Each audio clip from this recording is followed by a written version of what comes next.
Magandang hapon mga kabay. Ayan, 39141 na po tayo mga kabay. Bali ang repair natin ngayon DWD024. Ayan, 1/2 capacity siya mga kabay. May hammer, may reverse, may variable. So ayan mga kabay, nakasaksak po yan. Gumagana siya mga kabay, pero pahinto-hinto, paputol-putol, tsaka masiklab. Ayan po.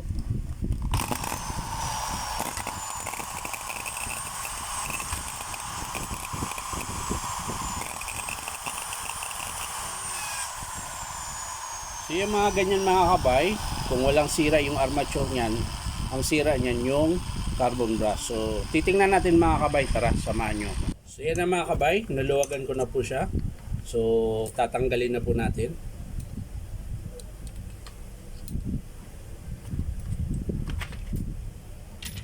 So ayan, malaki na po palag nung spindle niya mga kabay. Ayan. Ayan, laki na ng palag. So yan mga kabay, tingnan nyo po yung carbon. Ang iksi na po. Ayan. So hanap tayo na medyo mahaba-haba na carbon. Titesting natin kung maganda pa yung under nya. Ayan. So yan mga kabay, may nahanap po tayong isa. Ayan. Bali yung kabila, dudugtungan na lang natin para gagana.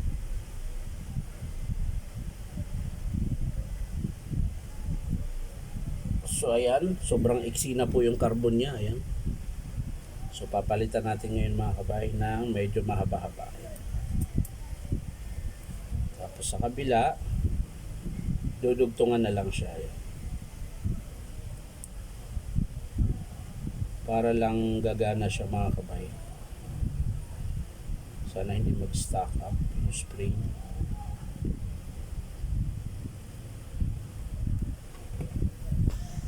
So ayan mga kabay, nakabit ko na ulit. Ngayon, sasara ko lang yung housing niya. Ayan, yung takip.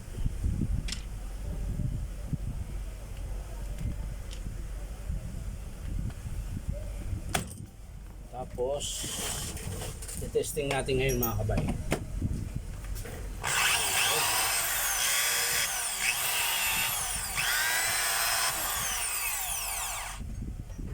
So ayan mga kabay, gumana po siya. So dito lang po talaga ang sira. Ang problema mga kabay, yung housing kailangan natin palitan. Ayan po, papakita ko po sa inyo kung bakit kailangan palitan. Ayan. Ayan po mga kabay. Pansinin nyo po yung housing mga kabay. Ayan. Ito po, yung kabitan ng brush holder. Ayan, lusaw po yan. Ayan. Tingnan nyo po yung brush holder niya. Hindi na rin pantay mga kabay, tabingi yan. Ayan. So hindi niya gaano maitulak yung carbon. Ayan. Tsaka lusaw po yan. Ayan. Pansinin nyo sa kabila mga kabay, wala pong lusaw yan. Ayan. Pantay po siya. Pagdating dito, ayan, lusaw. Ayan. So magpapalit po tayo ng brush holder, field housing, tsaka yung field coil.